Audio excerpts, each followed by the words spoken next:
നീട്ടി പിടിച്ചോ. Hi guys, നീട്ടി പിടിച്ചോ കേട്ടോ. ഹായ് ഗൈസ്, ഞാൻ കൊച്ചിനെ കൊണ്ട് വീഡിയോ ചെയ്യിപ്പിക്കുക കേട്ടോ, വീഡിയോ പിടിപ്പിക്കുക. അതുകൊണ്ടാണ് ഇത് ഞാൻ വെക്കുന്നത്. ഇതിൻ്റെ പേരാണ് വഴുതനങ്ങ.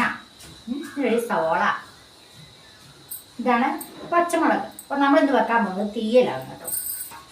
നല്ല വണ്ണം കഴുകി എടുത്തിട്ട് നന്നായിട്ട് പൈപ്പിൽ കഴുകിയെടുക്കുക. ഒന്നുകൂടെ കഴുകിയെടുക്കാം. ഒളിപ്പിച്ചൊന്ന് നിന്നോ കേട്ടോ.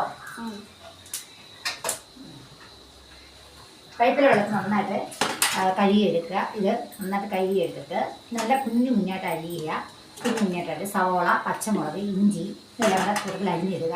എന്നിട്ട് നല്ലപോലെ വെളിച്ചെണ്ണ ഒഴിച്ച് കടുക് പൊട്ടിച്ചിട്ട് ഇതിട്ട് നന്നായിട്ട് വഴറ്റുക. ചില ഉപ്പും കൂടി ഇട്ടിട്ട് ചില മഞ്ഞൾപ്പൊടി ഇട്ട് നല്ലപോലെ വഴറ്റിയെടുത്തിട്ട് നല്ല തേങ്ങ വറുത്തരച്ച്, തേങ്ങയ്ക്കകത്ത് പച്ചമുളക്, മല്ലി ഇതൊക്കെ ഇട്ട് നന്നായിട്ട് വറുത്ത് എടുത്തിട്ട് വെളുത്തുള്ളിയും കൂടെ ചേർത്ത് വേണം വറുത്തെടുക്കാൻ കേട്ടോ. വറുത്തെടുത്ത് നല്ലപോലെ വറുത്ത് കോരി തേങ്ങ മിക്സിയിൽ അരച്ച് ചേർത്ത് നന്നായിട്ട് കുറുക്കിയെടുക്കുക.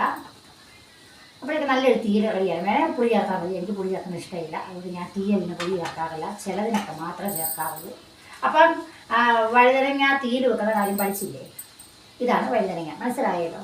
ബൈ കിട്ടോ.